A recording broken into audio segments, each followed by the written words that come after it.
So here's the story on the gun. I wanted a 12 gauge. My criteria was a wood stock, a 28-inch barrel, 12 gauge, and it had to look nice, and it had to shoot reliable. I am going to do a video on unboxing the Benelli Montefeltro Silver, and I've been wanting to do this video for a while. I'm almost glad that I didn't do it when I bought the gun, because I know so much more about it and I have more experience with it now. And so I pulled this out of the brown box, and you open it up, and it was pretty much laid out like this. Now, my memory is, like I said, it's been a couple of years, so my memory is not exact on, you know, where the book's down here or were they tucked away behind the cushioning or something like that. But it was pretty much like this. There were two books. These are all your schematics in the first book, and which does come in useful if you're going to break it down and clean it beyond just field stripping the thing and cleaning it. This book is useful. You know, here's the little barcode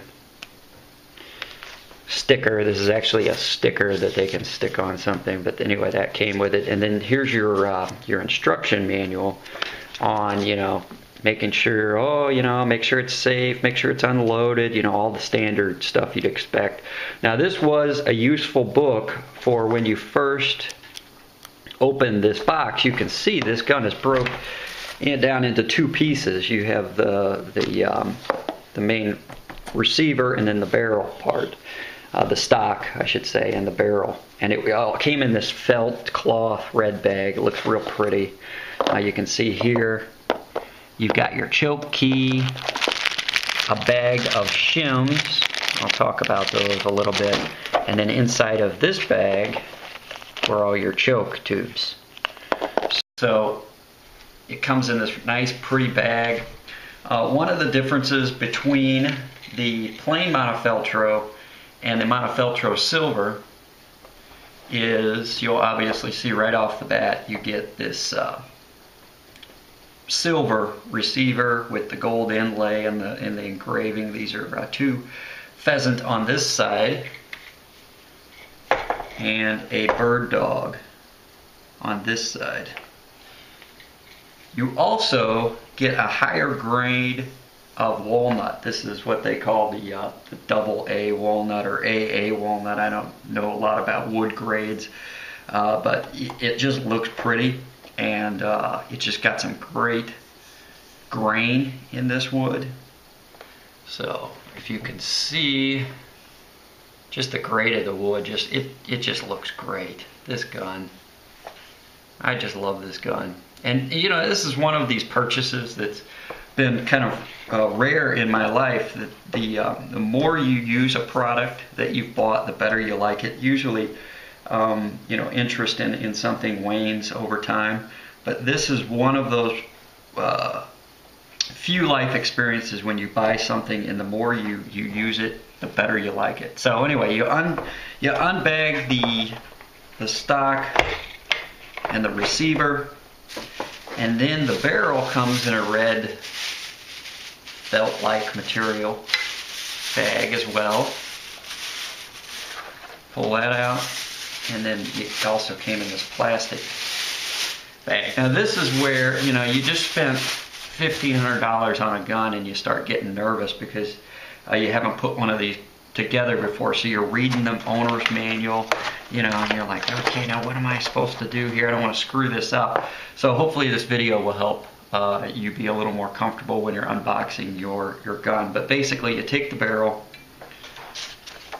unpackage it, set it aside, and then you want to take this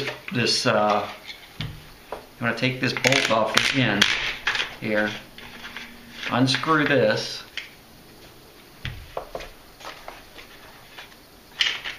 unscrew that, set that aside, pull your forearm part off. And if I'm not using the correct terms on these parts, it's because I'm not a technical kind of guy. I know how to do these things, but and then you push this into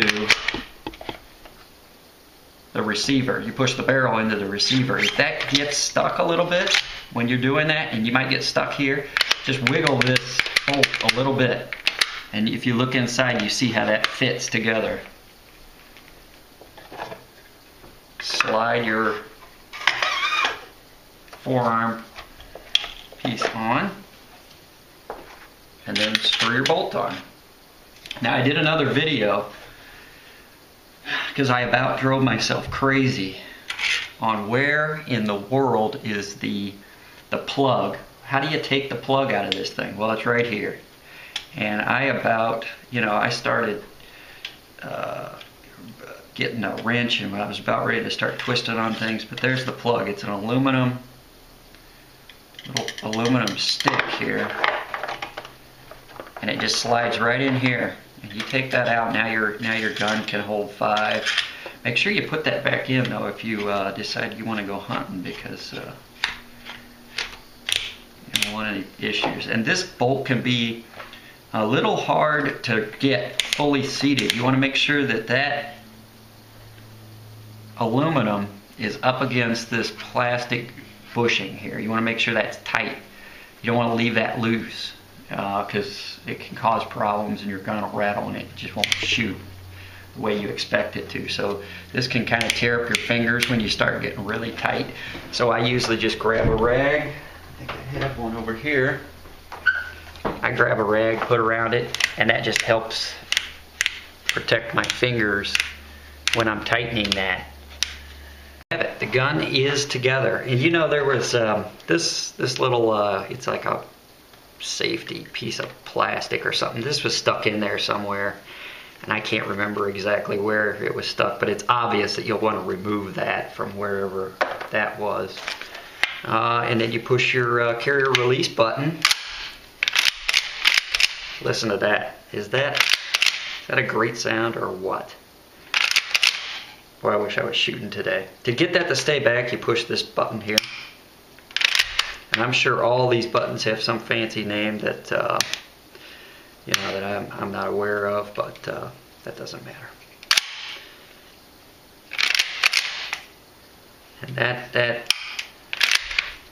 that is a great gun there. It's dirty, you know, I've shot it. This gun, I have shot probably 5,000 rounds through it, and I got to about 1,500 or 2,000 rounds, and I thought, this gun is probably really dirty. I better break it down. I'm going to punch out these pins, and I'm going to break it down and take it all apart and clean it. If you have this gun and you haven't shot thousands and thousands of rounds through it, do not break it down and clean it. You're wasting your time. Keep firing it until it starts acting funny. That's my opinion, my personal opinion.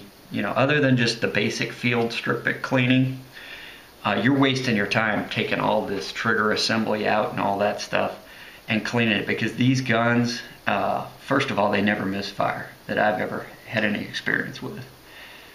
And they just don't get as dirty as the gas-operated shotguns. Now, this is what they call an inertia system, inertia-driven system, which is a fancy way of saying that it reloads and rechambers the next shell off of a spring, the power of a spring, which is back here in the butt of the gun, I believe, the spring is. And you know, like the Remington 1100 and gas-operated shotguns, they all work off of the gas.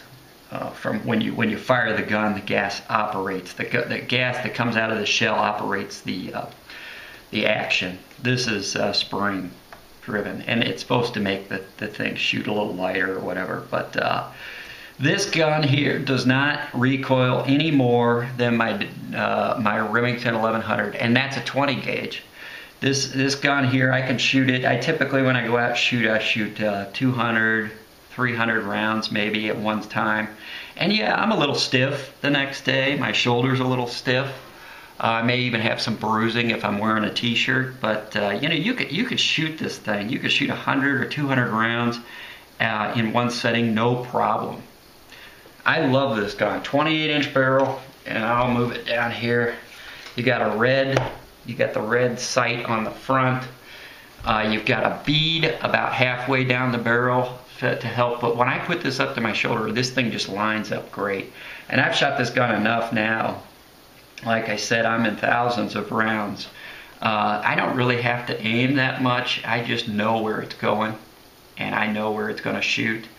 And that makes for a really enjoyable, pleasant afternoon if you're out shooting trap or something, or just throwing some clay pigeons up with your friends. So anyway, that's the gun, and in this bag you get chokes. It comes with 5 chokes. You get the cylinder, you know, that's the most open choke. You get the 5 chokes. Here's one. You could tell I really used this one. I think this is a, oh, that's a full right there. And just for those of you who may not know, there are little notches on the top. And one notch means that's full. So this would be a very tight pattern. So when you're choked, see, it says it here on the edge. It's actually etched in the metal, but this is so dirty that you won't be able to read what it says. So the quickest way is to look at the notch and see, oh, it's got one little notch there on the top. That means this must be a full choke. And if you can't remember how many notches is what, you can look that up online or make you a little cheat card. So anyway, you get 5 of these. You get a cylinder, improved cylinder, modified, improved, modified, and full. And here's a close-up of the gun. I wanted you to see the grain. Man, it's beautiful. It comes with a gold trigger. That's another feature of the difference between the plain Montefeltro and the Montefeltro Silver, is that it comes with a gold trigger. This trigger guard here is plastic. I know there was a question on the channel about that. And then, like I said, you get this this really nice engraving with the gold inlay of the pheasants. Here you can see the Benelli logo, and again, this is checkered here. And that is, you know, it's kind of rough. It's great for gripping. You know, if you're out hunting in the mist or the rain or whatever, it's great for gripping the gun. That nice silver nut here on the front, the Montefeltro, the plain Montefeltro, that's just black, and it's kind of tapered.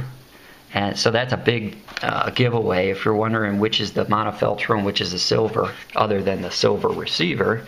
And there is the red front sight, and then about halfway back down the barrel you can see right there is the another bead. So you know, like I said, I can't say enough great about this gun. This is what I shoot. I've never had a problem with it cycling any kind of ammunition. I even used some cheap light loads that were given to me one time at a shooting range, and it cycled those fine. I've never had it not cycle. I've never had it jam or do anything funny. And like I said, I've got about 5,000 rounds through this gun.